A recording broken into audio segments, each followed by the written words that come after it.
Hi everyone, welcome to MathusEmbroideryCrafts. இப்போ நம்ம பார்க்க போகிறது வந்து இந்த green color ப்ளவுஸுக்கு நம்ம எப்படி ஒர்க் பண்ணணும் அப்படின்னு. saree வந்து இந்த yellow கலரில் இப்படி ஒரு peacock டிசைன் இருந்துச்சு. இப்போ நம்ம இந்த peacock டிசைன் தான் நம்ம ப்ளவுஸுக்கு எப்படி ஒர்க் பண்ணலாம் அப்படிங்கிறத பார்ப்போம். ஃபர்ஸ்ட் நெக் டிசைன் எப்படி செட் பண்ணியிருக்கோம் அப்படிங்கிறத பாருங்கள். இந்த மாதிரி டிசைன் தான் நெக் டிசைனுக்கு செட் பண்ணியிருக்கோம். One side peacock design, other side எல்லாமே வந்து ஸ்டெம், லீஃப் இந்த மாதிரி டயக்ராம் செட் பண்ணியிருக்கோம். இந்த மாதிரி டிசைனுக்கு நம்ம எப்படி ஆரி எம்ப்ராய்டரி போடலாம் அப்படிங்கிறத பார்ப்போம். இப்போ பாருங்கள், நான் பீகாக் மட்டும் என்ன செஞ்சுருக்கேன், கம்ப்ளீட் பண்ணியிருக்கேன். அவுட்லைன், பீட்ஸ், செயின் ஸ்டோன்ஸ் இந்த மாதிரி எல்லாம் ஃபினிஷ் பண்ணி முடித்து வச்சுருக்கேன். இப்போ இந்த பீகாக் டிசைனுக்கு வந்து நான் பைப்பிங் த்ரெட் யூஸ் பண்ணி சாட்டின் ஸ்டிச் எப்படி போடணும் அப்படிங்கிறத மெத்தடை பார்ப்போம். நான் இப்போ யூஸ் பண்ணுற பைப்பிங் த்ரெட் நம்பர் வந்து 18. இந்த பீகாக்கோடைய தோகையில் இந்த மாதிரி நீங்கள் அளவு எடுத்துக்கோங்க. பைப்பிங் த்ரெட் கட் பண்ணணும்ல, அதுக்கு இந்த மாதிரி அளவு எடுத்துட்டு கட் பண்ணி வச்சுக்கோங்க. அதிகமாக இருக்கக்கூடாது, அதுக்கு உள்ளடங்கி இருக்கட்டும். நெக்ஸ்ட் என்ன பண்ணிக்கிடணும், லைட்டாக க்ளூ கொடுத்து இந்த மாதிரி நான் கொடுக்குற மாதிரி கொடுத்துக்கோங்க. அதிகம் கொடுக்க வேண்டாம், லைட்டாக கொடுத்துக்கோங்க. கொடுத்துட்டு அந்த பைப்பிங் த்ரெட் கட் பண்ணி வச்சுருந்தோம் பார்த்தீங்களா, அந்த பைப்பிங் த்ரெட்டை அந்த வச்சுருந்த க்ளூவில் இந்த மாதிரி ஃபிக்ஸ் பண்ணி விட்டுருங்க.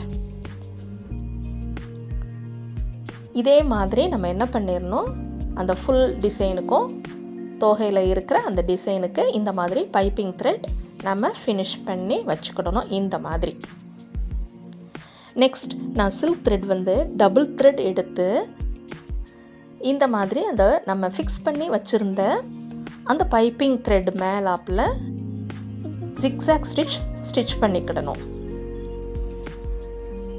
saree கலர் வந்து எல்லோ அப்படிங்கிறனால நான் எல்லோ கலரில் தான் என்ன செய்ய போகிறேன், அந்த மயில் தோகையில் சாட்டின் ஸ்டிச் ஃபில் பண்ணி காமிக்க போகிறேன். ஃபேப்ரிக் க்ளூ மட்டும் கொடுத்து நிப்பாட்டிட வேண்டாம், நம்ம மேலாப்பில் இந்த மாதிரி ஸ்டிச்சும் நம்ம ஸ்டிச் பண்ணி வச்சுக்கிடணும். ஜிக்ஸாக் ஸ்டிச் முடித்ததுக்கப்புறம் அதை அப்படியே என்ன பண்ண ஆரம்பிக்கலாம், சாட்டின் ஸ்டிச் நம்ம அந்த ஸ்பேஸில் ஸ்டிச் பண்ண ஆரம்பிக்கலாம். சாட்டின் ஸ்டிச் பண்ணும்போது ஒரு லாங் செயின் போட்டுட்டு அப்புறம் ஒரு ஸ்மால் செயின், திரும்ப ரிவர்ஸில் பேக்கில் திரும்ப ஒரு லாங் செயின், ஒரு ஸ்மால் செயின், இந்த மாதிரி ஸ்டிச் பண்ணணும். சாட்டின் ஸ்டிச் பண்ணும்போது நீங்கள் ஸ்லாண்டிங்காக என்ன பண்ணிக்கணும், ஸ்டிச் பண்ணுங்கள். அப்போ தான் அதனுடைய லுக் அண்ட் ஃபினிஷிங் எல்லாம் நீட்டாக இருக்கும். saree எல்லோ கலர் அப்படிங்கிறனால நான் சில்க் த்ரெட் வந்து எல்லோ கலர் யூஸ் பண்ணி நான் ஸ்டிச் பண்ணுறேன். சில்க் த்ரெட் மட்டும் யூஸ் பண்ணி நம்ம ஸ்டிச் பண்ணணும் அப்படின்னு நினச்சிங்கன்னா டபுள் த்ரெட் எடுத்து ஸ்டிச் பண்ணுங்கள். யூஸ் பண்ணுற நீடில் வந்து துலிப் நீடில் நம்பர் 14. பிகினர்ஸாக இருந்தீங்கன்னா நம்பர் 14 நீங்கள் ட்ரை பண்ணுங்கள். அது ரொம்ப நல்லா ஈஸியாக வரும். ஃபஸ்ட் டைம் நீங்கள் ஆரி செயின் போடுறீங்கன்னா 14 ட்ரை பண்ணுங்கள். அதுக்கப்புறம் நீங்கள் அயன் நீடில் எல்லாமே நீங்கள் என்ன செஞ்சுக்கிடலாம், யூஸ் பண்ணி நீங்கள் ஆரி எம்ப்ராய்டரி போடலாம்.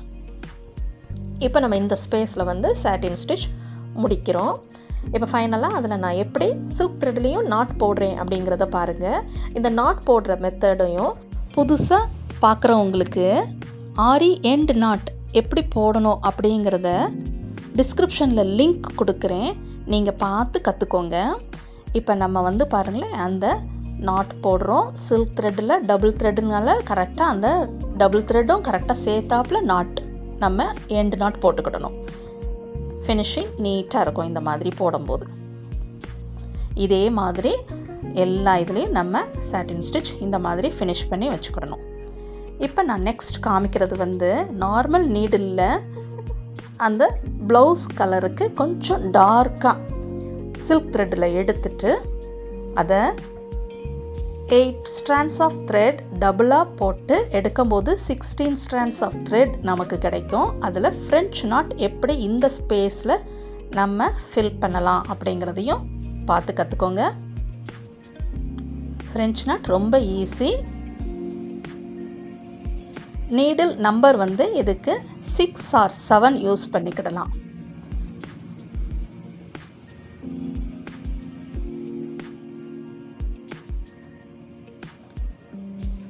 டூ டைம்ஸ் நீடில் இப்படி சுற்றிட்டு நம்ம என்ன பண்ணிக்கணும், ஹேண்ட்ஸ் எல்லாம் கரெக்டாக நீங்கள் எப்படி வைக்கணுங்கிறதையும் பார்த்துக்கோங்க. சும்மா நீடில் சுற்றிட்டு நம்ம வாட்டுக்கு ஃபோர்ஸாக இழுத்துறக்கூடாது. நீடில் இப்படி எடுத்துட்டு நீடில் இந்த மாதிரி த்ரெட்டை சுற்றிட்டு நீடில் வந்து கிளாத்தில் இன்சர்ட் பண்ணிவிட்டு அந்த மேலே அந்த லூப் இப்படி கரெக்டாக பிடிச்சிக்கிடணும். அப்போ தான் சிக்கல் இல்லாமல் நமக்கு வரும். க்ளோஸ் வியூவாக காமிக்கிறேன், பார்த்துக்கோங்க. இந்த மாதிரி ஃப்ரெஞ்ச் நாட் போடுறது வந்து எந்த டிசைனுக்குனாலும் நம்ம யூஸ் பண்ணலாம். ஈஸியாகவும் இருக்கும், ஃபாஸ்ட்டாகவும் நம்மளுடைய த்ரெட் எம்ப்ராய்டரி ஒர்க் நமக்கு முடிக்க முடியும். நீடில் 2 டைம்ஸ் மட்டும் நம்ம சுற்றினா போதும், அதே நமக்கு வந்து நல்லா எம்போஸ்டாக காமிக்கும். 1 டைம் மட்டும் சுற்றணும் அப்படின்னோம்னா இந்த அளவுக்கு நமக்கு வந்து எம்போஸ்டாக இருக்காது. ஒரு சில டிசைனுக்கு நம்ம என்ன பண்ணிக்கிடலாம், 1 டைம் மட்டும் சுற்றி இந்த ஃப்ரெஞ்ச் நாட் நம்ம ஸ்டிச் பண்ணிக்கிடலாம். 8 strands ஆஃப் த்ரெட் எடுக்கிறனால அது நம்ம டபுளாக போடும்போது நமக்கு 16 strands ஆஃப் த்ரெட் கிடச்சிருது. அதனால் நம்ம 2 டைம்ஸ் மட்டும் நீடில் சுற்றி போட்டுக்கிடலாம். இப்போ இந்த மாதிரி நம்ம முடித்து எடுத்துக்கிடணும். இப்போ நெக்ஸ்ட் நான் இந்த ஸ்பேஸில் நார்மல் சாட்டின் ஸ்டிச் தான், அதில் வந்து நான் வந்து பைப்பிங் த்ரெட் கொடுக்கல, ஃப்ளாட்டாக போடுற சாட்டின் ஸ்டிச். பைப்பிங் த்ரெட் கொடுத்து நம்ம போட்டோம் சாட்டின் ஸ்டிச் பண்ணோம் அப்படின்னோம்னா அது எம்போஸ்டாக இருக்கும். இப்போ இந்த மாதிரி இதுக்கு வந்து நான் வந்து எம்போஸ்டாக வேண்டாம், ஃப்ளாட்டாக மட்டும் இருக்கட்டும் அப்படிங்கிறனால ஃப்ளாட்டாகவே என்ன செஞ்சுருக்கேன், பைப்பிங் த்ரெட் கொடுக்காம இந்த சாட்டின் ஸ்டிச் நான் ஸ்டிச் பண்ணி முடிக்க போகிறேன். இந்த மாதிரி டிசைன்ஸ்க்கு எல்லாமே நம்ம என்ன பண்ணிக்கலாம், சாட்டின் ஸ்டிச் பண்ணிக்கிட்டோம் அப்படின்னோம்னா நம்மளுடைய ஒர்க் வந்து ஸ்பீடு, சீக்கிரமாக நம்ம வந்து ஒரு டிசைனுக்கு ஆரி எம்ப்ராய்டரி போட்டு முடிக்க முடியும். ரொம்ப மைன்யூட் ஒர்க்லாம் ரொம்ப எடுக்க வேண்டாம். இந்த மாதிரி ஃபாஸ்ட்டாக நம்மளுடைய ஒர்க் முடிக்கிற அளவுக்கு நம்ம என்ன செஞ்சுக்கணும், ஸ்டிச்சை செலக்ட் பண்ணி நம்ம ஸ்டிச் பண்ணி முடிச்சுக்கணும். இப்போ பாருங்களேன், நான் வந்து சாட்டின் ஸ்டிச் வந்து அந்த 1/2 நம்ம என்ன செஞ்சுக்கிறோம், ஃபஸ்ட்டு ஃபில் பண்ணிக்கிறோம். மறுபடியும் நம்ம நாட் போடணுங்கிறது அவசியம் இல்லை. அப்படியே என்ன பண்ணிடலாம், கண்டினியூ பண்ணி நம்ம அந்த மிச்சம் இருக்கிற அந்த டிசைன்லேயும் சாட்டின் ஸ்டிச் பண்ணிக்கிடலாம். இப்போ இந்த சாட்டின் ஸ்டிச் நம்ம ஸ்டிச் பண்ணி முடித்ததுக்கப்புறம் பீகாக்கோடைய பாடி பார்ட்டுக்கெல்லாம் நம்ம எப்படி ஸ்டிச் பண்ணணும் அப்படிங்கிறதையும் பார்ப்போம்.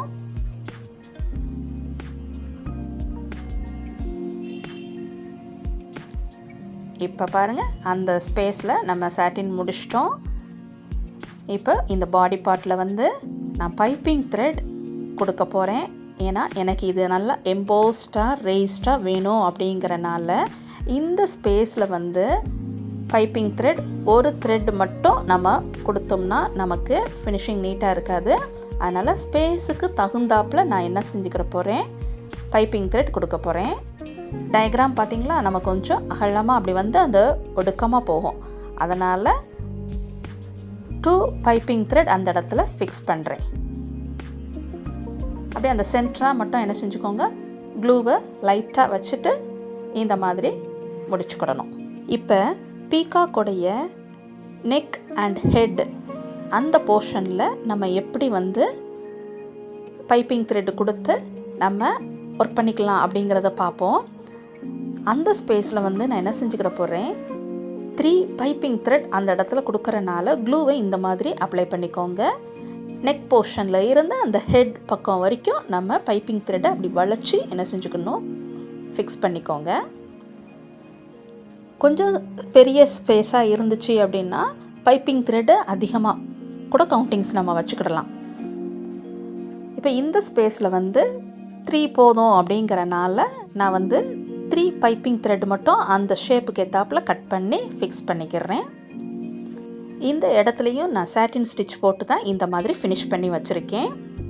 சாட்டின் ஸ்டிச் உங்களுக்கு ஆல்ரெடி நான் சொல்லிக் கொடுத்தனால நீங்கள் அந்த மெத்தடையே நீங்கள் ஃபாலோ பண்ணிக்கோங்க. இப்போ ஃபைனலாக பீகாக்குக்கு ஐ வச்சு நம்ம ஃபினிஷ் பண்ண போகிறோம். அதுக்கு லைட்டாக இப்படி க்ளூ கொடுத்துட்டு நான் ஒரு ஐ ஷேப்புக்கு ஒரு கோல்டு ஸ்டோன் இருந்துச்சு, அதை இப்படி ஃபிக்ஸ் பண்ணி முடிச்சிட்டோம். இந்த ஆரி எம்ப்ராய்டரி பீகாக் டிசைன் உங்களுக்கு பிடிச்சிருந்துச்சுன்னா மதுஸ் எம்ப்ராய்டரி அண்ட் கிராஃப்ட்ஸுக்கு சப்ஸ்கிரைப் பண்ணிக்கோங்க. இந்த பீகாக் டிசைனுடைய கண்டினியூஷன் நெக்ஸ்ட் வீடியோவில் வரும், மிஸ் பண்ணாமல் பாருங்கள். தேங்க்ஸ் ஃபார் வாட்சிங்.